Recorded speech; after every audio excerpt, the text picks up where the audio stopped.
Hi అండి. ఉంచుగా garden బాగున్నారా అందరూ? నేను కూడా చాలా బాగున్నానండి. ఇక మళ్ళీ బెండకాయల హార్వెస్టింగ్ వచ్చాయండి.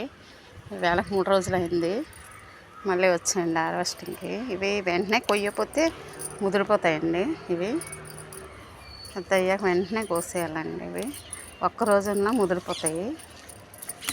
ఇవ్వండి, చూడండి ఎంత బాగున్నాయో. బెండకాయ చక్కగా ఎగురు వేసుకుంటే చాలా బాగుంటుందండి. మోకాళ్ళ నొప్పులు కూడా తగ్గుతాయి ఈ చిగురు వల్ల. మనకి ఈ బెండకాయ వల్ల చాలా బెనిఫిట్స్ అండి మనకి. మోకాళ్ళ నొప్పులు ఇప్పుడు అందరికీ ఉంటున్నాయి కదండి. ఈ బెండకాయ ఎగురు చేసుకొని తింటే మోకాళ్ళ నొప్పులు చాలా బాగా తగ్గుతాయండి. చూడండి ఎన్ని వచ్చాయో. ఇవి ఎన్నండి? 4 మొక్కలండి. 4 మొక్కలు ధర్మాకోల్ బాక్స్లో వేసాను. చూడండి, ఇవ్వండి వచ్చాయి. ఇంకా వంకాయ ఒకటి ఉందండి, 2 వంకాయలు ఉన్నాయి. ఇవ్వండి డ్రాగన్ మళ్ళీ వస్తుందండి. ఇదిగోండి కిందన ఒకటి ఉంది, ఇక్కడ ఒకటి ఉందండి. ఇంకొక మొక్కకు 2 వచ్చాయి మళ్ళీ చిన్న. ఇదిగోండి ఫ్లవర్ స్టేజ్లో ఉంది. ఇదిగోండి ఇది ఒకటి వచ్చింది. ఇంకా వస్తున్నాయి చిన్న చిన్నవి. నిమ్మకాయలు చూడండి, నిమ్మకాయలు అంతా పిండితో ఉందండి. ఇంకొక వంకాయ ఉందండి. ఈ చెట్టు వేసానండి, పూత బాగానే వస్తుంది కానీ అసలు రాలిపోతుందండి. అందువల్ల పింజలు నిలబడట్లేదు. చూడండి, అది పొడవు అయిపోయింది కదా, నీరుసానండి. మళ్ళీ పొడవుగా వచ్చింది ఈ ములక్కాయ మొక్క.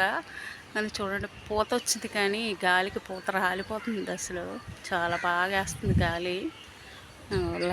ఇదిగోండి ఇక్కడ వంకాయ ఉందండి, ఇది కూడా హార్వెస్టింగ్ చేసేద్దాం. చాలా పెద్దది అయింది. ఇదిగోండి చూడండి ఎంత పెద్దది వచ్చిందో కాయ. ఇవి మొక్కలు ఆదివారం సంతలో తీసుకొచ్చినాయండి. అనకాపల్లి ఆదివారం సంత అవుతుంది, అక్కడ తీసుకొచ్చిన మొక్కలండి. చాలా పెద్దవి. చూడండి కనకంబరాలు మళ్ళీ వచ్చాయి పూత. మళ్ళీ చూడండి అందులో వచ్చాయి. ఇవి దేశవాళీ అండి, హైబ్రిడ్. చూడండి చాలా బాగా వచ్చాయి. ఇది ద్రాక్ష అండి, ఇలా కట్ చేసింది, గుచ్చాను, గుచ్చితే వచ్చింది. మరి ఎక్కడైనా వేయాలి. పునర్నవ, గలిచేరు అన్నీ ఉన్నాయి ఇందులో, ఆకుకూరలు. ఇవ్వండి బరబట. చూడండి చాలా బాగా వచ్చాయి బరబటాలు. ఇంకా చిన్నవి హార్వెస్టింగ్ చేయలేదు, ఉంచాను. తులసి చూడండి అది బాగా వచ్చిందో. శనివారం